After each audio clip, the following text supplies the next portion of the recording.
I'm going to share with you 10 ways that I have found are guaranteed to add more drama to your floral paintings. Stay tuned. Instead of painting flowers further back in your painting, bring them forward, do some real close-up work so that the viewer can really catch the beauty and detail of the flowers. Within each flower, there is just a magic garden going on, and that's a great way to delve into the stamen, the color variations, the exciting things, the fireworks, if you will, that are going on inside of each flower. Your painting can look a lot more interesting and dramatic if you'll run the flowers off the edges of the painting instead of keeping everything centered and contained. This bowl with amaryllis is a great example of how your painting can be a lot more interesting and dramatic if it's not centered, but it's allowed to run off the edges. Look at this bench and the flowers going off both edges, and even this basket of sunflowers. Where is the rest of it? Much more interesting and a lot more dramatic, I think.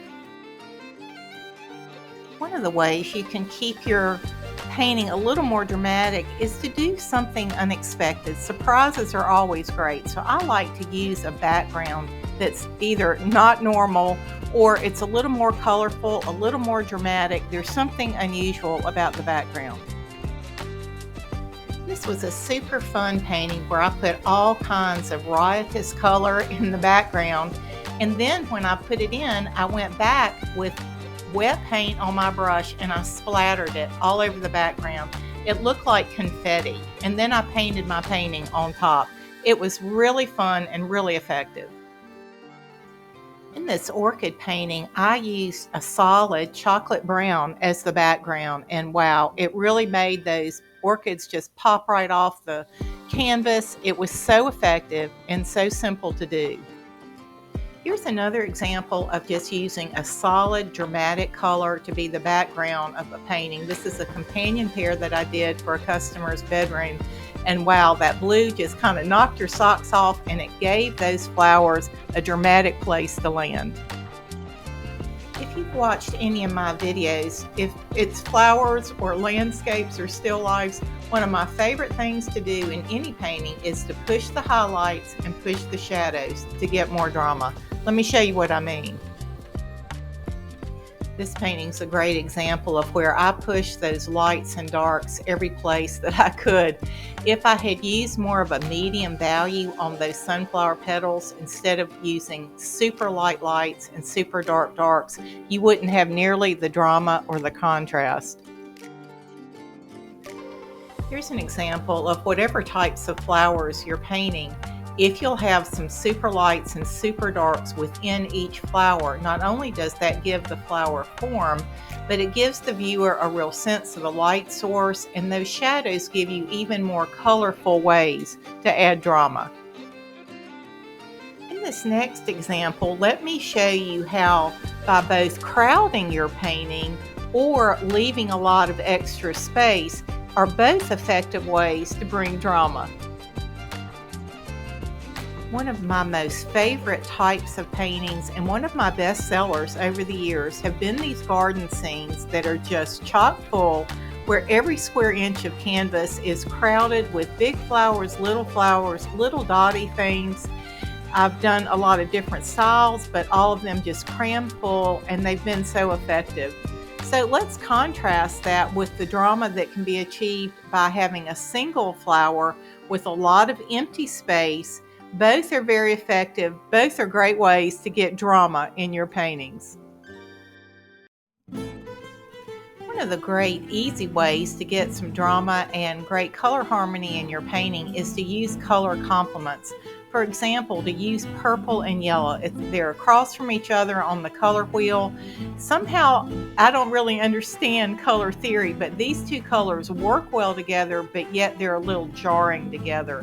The same thing with blue and orange. Look how effective those two colors can be together. And of course, there's the great standby of red and green. Always great. One of my favorite ways to get some drama in my paintings is exaggerating the color or using an unexpected color palette, something that's not natural, a little cranked up, a little whimsical, a little over the top, a little unexpected. I love color and what it can do to bring drama to your paintings. Introducing other elements into your floral paintings is another great way to add interest and drama. For example, baskets and clay pots, one of my favorites. Here are some flower market pots, and notice that the flowers are sitting in craft paper. I love that detail. Easy to do. You can put your flowers in a painted bowl. You can put them in a clay pot or in glass. You can put them in silver buckets. You can add a watering can. And notice even I've added some garden tools. And of course, my very favorite thing to add, bird's nests. Here's an idea that sounds a little different, but I've done this quite a few times in my paintings, and that is taking one type of flower and filling the entire painting with that one type of flower. It is so effective and it's so dramatic. I've done multiple hydrangea paintings that way. I've done it with roses. I've done it with daffodils, one of my favorite flowers. And giving your viewer a canvas chock full of sunflowers is nothing short of glorious. Using details can be a very effective way of bringing interest and drama into your paintings. In this rose, for example, not only did I use detail with the lines and structure of the rose, but also with the color. This orchid painting is probably the most detailed painting I've ever done, in the sense that every single part of it had great detail, from the faces of the orchids down to the little bamboo type stems. And let's not forget that blue pot at the bottom of the painting. Everything had a lot of detail to it. You can also add detail to architectural items that are around your flowers. It's a great way to draw the eye and add a little more interest and drama to your paintings. Hey, I hope this video has been helpful. Sure would appreciate a thumbs up, and if you'll hit subscribe, you'll be sure not to miss the next free video that's coming out soon. Hey, speaking of free, if you want to jump over to my website, VictoriaHagamanArt.com, I have a free video waiting for you there. Thank you so much for watching. I appreciate your time. God bless.